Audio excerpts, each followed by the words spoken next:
네, 월드컵 32강 진출이 좌절되면서 홍명보 축구 국가대표팀 감독이 자진 사퇴했지만 책임론은 더 커지고 있습니다. 네, 이번엔 박찬하 축구 해설위원과 함께 자세히 짚어보겠습니다. 어서 오십시오. 네, 안녕하세요. 예. 자, 먼저 오늘 새벽 현지 베이스 캠프에서 홍명보 감독이 사퇴 입장을 냈는데요. 그 목소리 잠시 듣고 오겠습니다. 다시 한번 도전해보고 싶다라는 강한 승부욕이 생긴 것도 사실이었습니다. 저는 저를 버렸습니다. 이제 저는 없습니다. 대한민국 축구밖에 없습니다.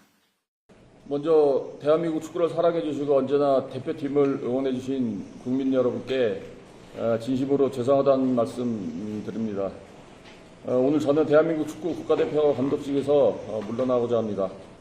감독이란 자리는 결과 앞에서 어떤 설명도 없을 수 없는 자리라고 생각합니다. 그래서 오늘 저는 설명보다 책임을 말씀드리기 위해 이 자리에 섰습니다.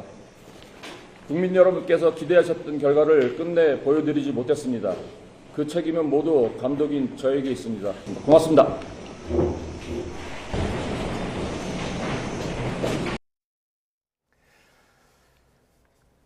자, 2년 전 감독에 선임됐을 때 짧은 기자회견이 있었고요. 그 다음에 이제 오늘 새벽에 있었던 사퇴 기자회견이었었는데 정말 오늘 새벽에 좀 길지 않을까 싶기도 했었는데 정말 2분도 안 되는 시간에 짧게 끝냈고 기자들 질문도 받지 않은 채 나가면서 주머니에 손을 넣고 나가는 그 장면까지 어떻게 보셨습니까? 상당히 실망스러웠다라고 얘기를 하는 게 맞는 것 같습니다. 그리고 아마 홍명보 전 감독의 사임의 변을 들으신 분들이라면 제가 어떤 이유에서 실망스러웠다고 얘기를 하는지 충분히 이해를 하실 거고요. 그리고 방송이라 제가 완곡한 표현을 해서 그렇지 단순히 실망스럽다라고 얘기를 하는 거는 너무 착하게 표현을 하는 거 아닌가라고 생각하시는 분들도 실제로는 많으실 거라고 생각을 합니다. 그리고 홍명보 감독이 성적 부진의 어떤 책임으로 사임을 선택을 했는데 당연히 이 대한민국 역사상 최악의 월드컵의 결과를 짊어진 감독이라면 이 대회가 끝났을 때 사임을 하는 건 당연한 거고요. 네. 그리고 그 사임으로 책임을 과연 짊어질 수 있는 것인가? 네, 이런 비판도 충분히 나올 수 있고. 근데 반대로 생각해 봤을 때 그러면은 책임지는 게 사임하는 거 말고는 무엇이 있냐라고 반문할 수도 있잖아요. 네, 딱히 거기서 사임 말고 어떠한 선택을 할 수는 없다고도 생각이 들지만 책임이라는 건 항상 수습이 동반돼야 책임인 거잖아요. 네, 단순히 감독직을 내려놓는다고 해서 지난 시간들이 우리의 2026년 북중미 월드컵이 다시 돌아오는 것도 아니고 그리고 홍명보 감독이 처음에 선임이 될 때부터 정당성이 결여된 명분이 없는 감독 선임이라는 끊임없는 비판을 들어왔고 그리고 지난 시간 동안 대한민국 대표팀이 올바른 길을 걸어가질 못했고 여러 가지 불안 요소들을 짊어진 채 월드컵에 임했습니다. 네, 그래서 월드컵의 결과가 과연 어떻게 될지 그 결과를 두고 얘기하자라고 얘기하는 쪽도 있었습니다. 하지만 그 모든 것들의 끝은 결국에는 대한민국 역사상 최악의 월드컵으로 귀결됐죠. 네. 그러니까 불안 요소들을 안고 지금 월드컵에 우리가 출전했다라고 하셨는데 우리 이제 피파 랭킹이 32위까지 내려갔거든요. 한국 축구의 위기라고 봐야 하는 걸까요? 어떻게 봐야 할까요?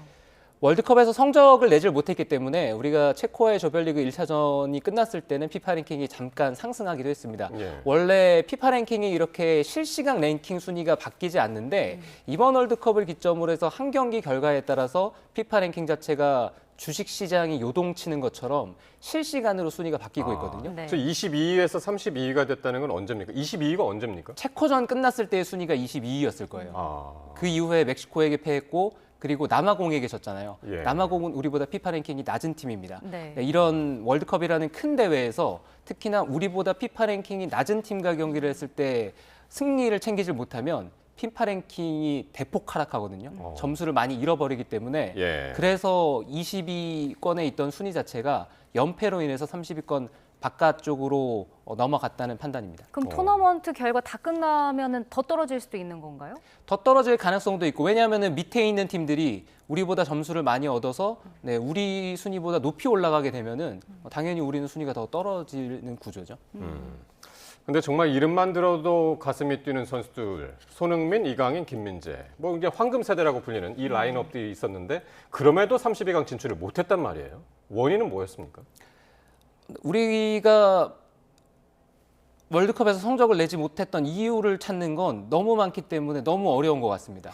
네, 그러면 우리가 월드컵에서 무엇을 잘했는지를 찾는 게 훨씬 더 빠를 정도인데 얘기를 해주셨습니다만 우리 선수단은 개개인의 능력을 봤을 때 좋은 선수단으로 구성이 되어 있습니다. 뭐 한간에서는 대한민국 역사상 최고의 대표팀이다라는 평가까지도 있는데 네. 거기에 100% 동의하는 바는 아닙니다만 그래도 우리 대표팀이 좋은 선수들로 구성되어 있고 그리고 우리 대표팀이 꽤 괜찮은 축구를 할 수 있는 선수단으로 구성이 되어 있다는 거는 100분 동감합니다. 예. 네, 그렇지만 우리 대표팀을 이끄는 코칭 스텝 그리고 그 코칭 스텝의 수장인 홍명보 감독이 과연 우리나라 대표팀 선수들의 면면, 개개인의 장점을 잘 판단하고 분석해서 그 선수들이 좋은 환경에서 좋은 축구를 할 수 있게 밑그림을 그려줬느냐. 예, 이것은 정말 의문이고요. 그런 밑그림을 제대로 그려주질 못했기 때문에 우리 대표팀의 성적이 이 월드컵에서 조별리그에서 토너먼트를 올라가지 못한 결과로 귀결했다고 생각을 하거든요. 네. 당초에 우리 대표팀이 몇 가지 불안 요소들을 안고 월드컵에 임했다고 말씀을 드렸습니다. 하지만 A조의 난이도는 굉장히 낮았고요. 네. A조에서 체코, 멕시코, 남아공 이렇게 순서대로 만났는데 우리가 가지고 있는 불안 요소만큼이나 그 상대국들도 불안 요소가 있습니다. 그리고 약점도 있고 하지만 우리가 가지고 있는 장점이 있잖아요. 그리고 상대 팀들이 가지고 있는 장점 이런 것들을 비교해 봤을 때는 적어도 우리 대표팀이 불안한 것도 있고 그리고 약점도 있지만 그런 것들을 비교해 보면은 그래도 이 월드컵에서 조별리그의 통과는 믿어 의심치 않는다. 토너먼트에 올라가서 어떤 경기를 펼칠지는 알 수가 없지만 그래도 조별리그를 통과해서 토너먼트에 갈 것이라고는 확신을 했거든요. 예. 그렇지만 토너먼트도 올라가질 못했고요. 지난 월드컵은 32개국 체제였고 이제 48개국 체제가 됐습니다. 따라서 이 월드컵의 실패는 지난 월드컵과 비교를 해보면 조별리그에 올라가지 못한 그러니까 월드컵 진출도 하지 못한 결과물을 우리 대표팀이 받아들였습니다. 예. 네. 그리고 남아공전 때 이제 선수들 몸놀림이 좀 좋지 않았었는데 이 부분에 대해서 홍명보 감독이 뭐 날씨를 언급하면서 뭐 선수들이 왜 그랬는지 좀 당황스럽다라기도 했거든요. 이 뭐 이렇게 되면 분석이 좀 덜 된 것 아닌가요? 대한민국 대표팀을 이끌었던 수장 자체가 이유를 모르겠다는 인터뷰를 했습니다. 남아공과의 경기가 끝나고 나서 그렇기 때문에 그런 이유를 외부에 있는 저 같은 사람이 얘기를 하는 것도 한편으로는 굉장히 비이상적이다라는 생각을 하거든요. 네, 그럼에도 우리 대표팀을 돌아봤을 때는 분명히 그 남아공과의 3차전에서는 선수들의 컨디션이 좋지 않아 보였고 네. 그리고 몸이 많이 무거워 보였고 그런 것들이 영향이 분명히 있었을 거라고 짐작은 할 수 있습니다. 네, 하지만 그런 것들이 문제였다. 그리고 선수들의 몸 상태가 정말 안 좋았기 때문에 결과를 가져가지 못했다라고 단정 지을 수는 없습니다. 다만 그런 것들을 총괄하는 코칭 스텝 쪽에서도 이유를 찾질 못하고 그리고 뭐 한간에 이런 얘기 있죠. 스포츠 생리학적으로 고지대에 있다가 저지대로 내려오게 되면 일시적으로 운동 능력이 저하되는 뭐 예. 데이터도 있고 분석 결과가 있기 때문에 그런 것들까지도 신경을 썼어야 되지 않느냐 이런 얘기들이 나오고 있는데 만약에 그런 데이터가 있음에도 그런 데이터를 경시했다면 우리 대표팀의 컨셉 자체 그리고 준비 과정 자체는 완전히 실패한 거죠. 고지대에서 1, 2차전을 치르기 때문에 우리는 전지훈련부터 해서 미국 솔트레이크에서 과달라하라까지 예. 정말 긴 시간을 고지대에서 보냈습니다. 하지만 조별리그 3차전 몬테레이에서 남아공과의 경기가 갑작스럽게 결정이 된 게 아니잖아요. 네. 이미 그렇죠. 대회 전에 경기를 어디서 치르는지도 결정이 되어 있었고 예. 고지대에 있다가 저지대로 내려간다는 것도 알고 있었는데 그렇다면은 고지대에 너무 매몰된 나머지 3차전을 좀 허투루게 준비하지 않았나? 이런 의문은 제시할 수 있죠. 예. 근데 뭐 박찬하 해설위원뿐만이 아니라 많은 분들이 이 우리 축구 대표팀의 3백에 대한 약점 이 부분은 이제 평가전부터 꾸준히 제기해 오지 않으셨습니까? 근데 그 뭐 플랜 B도 없었고 이게 지금 끝까지 이제 3백을 고집했는데 그 이유는 뭐라고 보세요? 그런 얘기들은 홍명보 감독이 얘기했어야 되는 부분이죠. 이 질문에 대해서 대한민국 대표팀을 이끌던 수장이라면 우리나라 대표팀을 왜 백스리로 운영하는지 그리고 본인의 축구 철학이 무엇인지 본인이 감독을 하는 팀에서 보여주고자 하는 축구가 무엇인지 정도는 청사진이 제시가 됐어야 됩니다. 하지만 수차례 질문했고 많은 분들이 궁금해했습니다만 예. 단 한 번도 홍명보 감독은 어떤 축구를 지향하고 우리 대표팀을 이끌고 어떤 모습을 보이고 싶은지에 대해서 얘기한 적이 없거든요. 네, 한 가지 얘기를 한 적은 있습니다. 2014년에도 2026년 월드컵에도 월드컵을 앞두고 한국형 축구를 통해서 월드컵에서 보여주겠다라고 얘기를 했습니다. 네. 하지만 그 한국형 축구가 무엇인지는 구체적으로 얘기한 적이 없기 때문에 저도 그 한국형 축구가 무엇인지는 궁금할 따름입니다. 네. 근데 이제 우리 대표팀 이전에 그 감독 후보 중에 하나였던 제시 마치 감독이 있는데 캐나다 감독이 됐더라고요. 근데 이번에 16강을 이끌어서 좀 좋은 성적을 냈는데 그렇기 때문에 뭐 감독 선임 과정 얘기가 안 나올 수밖에 없는 것 같더라고요. 그렇습니다.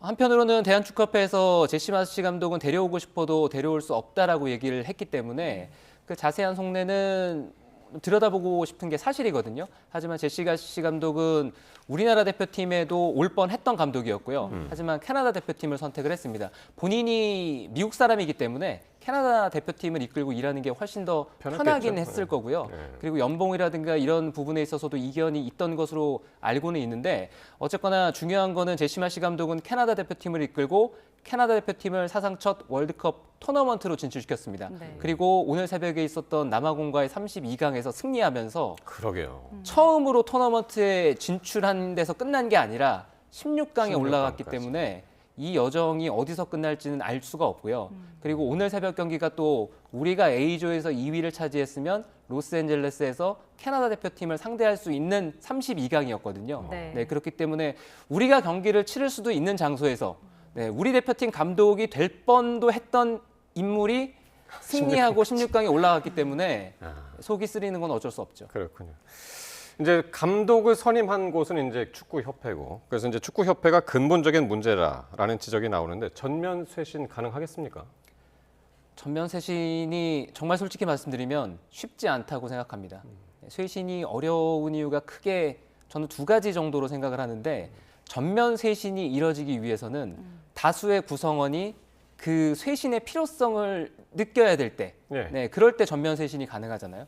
하지만 정말 대한축구협회 구성원들이 다수가 전면 쇄신을 바라고 있을지 그것에 대해서는 아직 알 수가 없고 그래서 지금 외부에서 말들이 많이 나오는 외부에서 거잖아요. 말들도 많이 내부보다는. 나오고 그리고 정부에서도 이 사안에 대해서 대한축구협회를 들여다보겠다 이렇게 계속 얘기를 하고 있는데 저는 뭐 한편으로는 국가는 법과 원칙, 규정에 따라서 운영이 돼야 되는 거잖아요. 하지만 어느 선까지 대한축구협회를 들여다보고 어느 선까지 대한축구협회에 메스를 들이댈 수 있을지 그것도 약간 의문스럽긴 합니다. 네. 근데 이제 정몽규 대한축구협회장이 월드컵 이후에 이제 사퇴하겠다라고 밝혔는데 뭐 일각에서는 뭐 이후에도 수렴 청정할 거다 이런 이야기가 나오는 것 같더라고요. 어떻게 보세요? 시간이 지나고 나서 보면 어떤 식으로 흘러갈지 정확하게 알 수가 있겠지만 저는 수렴 청정의 가능성은 없다고 생각을 합니다.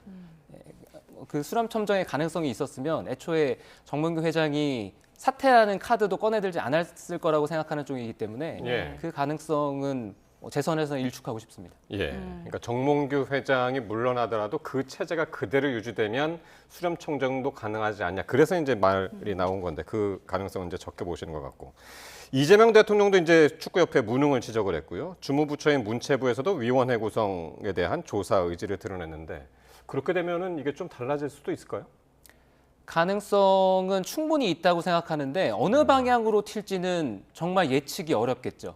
그리고 지금 회장 선거에 있어서 간접 선거의 방식을 직선제로 바꾸겠다. 뭐 이런 얘기도 나오고 있는데 과연 직선제가 대한민국 축구의 구조를 바꿀 수 있을지 그리고 그 직선제로 바뀌는 것에 따른 부작용이 있진 않을지 그리고 항상 그러니까 모든 문제가 그렇잖아요. 의도적으로 고름이 난 부위를 상처를 칼로 메스로 째서 그 고름을 터트리는 것도 아주 좋은 방법이긴 하지만 거기서 뭐 덧나거나 그 상처가 훨씬 더 심해지는 경우도 우리가 몇몇 사례를 통해서 경험을 하거든요.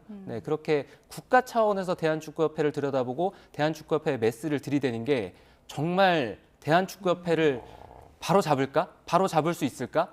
그리고 여기서 오는 부작용은 없을까? 그 부작용에 대한 대비까지도 하면서 국가가 대한축구협회를 들여다보려고 하는 건가? 저는 여기에 있어서는 궁금증은 있는 거죠. 네. 그리고 이제 모리아스 감독이 이끄는 일본 보니까 이번에 탄탄한 조직력을 좀 선보였습니다. 주축 선수들이 빠져도 뭐 경기력이 크게 떨어지지 않았는데 우리 입장에서는 좀 이런 부분을 배워야 되지 않을까 싶거든요. 대한민국 대표팀이 일본 대표팀의 성적에 귀 기울이는 것은 당연한 거고요. 그리고 가까운 곳이기 때문에 일본 대표팀이 지난 카타르 월드컵에서도 자신만의 축구를 하고 이번 북중미 월드컵에서도 자신만의 축구를 통해서 성과를 내고 있다는 점은 분명히 칭찬을 해줘야 될 부분인 것 같습니다. 네. 그런데 일본 축구의 진화 과정을 좀 깊게 들여다볼 필요가 있는데요. 단순히 일본 축구가 카타르 월드컵에서 성적을 냈기 때문에 그리고 이번 월드컵에서도 토너먼트에 올라가서 계속 월드컵에 대한 여정을 이어가고 있기 때문에 그리고 강팀을 상대로 자기만의 축구를 보여주면서 싸우기 때문에 이 팀이 뭐 칭찬을 받아야 되는 건 아니고요. 일본 대표팀이 어떠한 진화 과정을 가졌는지 90년대 후반부터 어떤 계획을 세우고 대표팀이 발전해 왔는지 그리고 세계 축구가 그 시간 동안에 무엇을 중요하게 생각했는지 그 세계 축구가 중요하게 생각할 때 일본 축구는 무엇을 갖추려고 했고 그것이 갖춰진 다음에 그 다음 과정으로 어떤 부분들을 더 채워나갔는지를 지켜볼 필요가 있습니다. 예. 이 부분을 깊숙이 들여다보지 않고 그냥 일본이 지금 잘하니까 일본을 보고 배울 필요가 있다라고 얘기를 한다면 그거는 단순히 결과만 보고 그 결과를 따라가자고 하는 얘기밖에 안 되거든요. 따라서 일본 축구를 보고 배워야 될 점이 있다면 일본 축구가 계획을 세워서 그 계획에 맞춰서 한 발 한 발 전진했다는 거.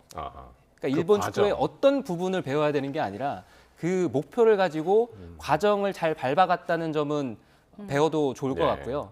그리고 전 세계를 돌아봤을 때는 축구를 잘하는 국가는 맞습니다. 그리고 시스템을 더 잘 갖춘 국가도 많고요.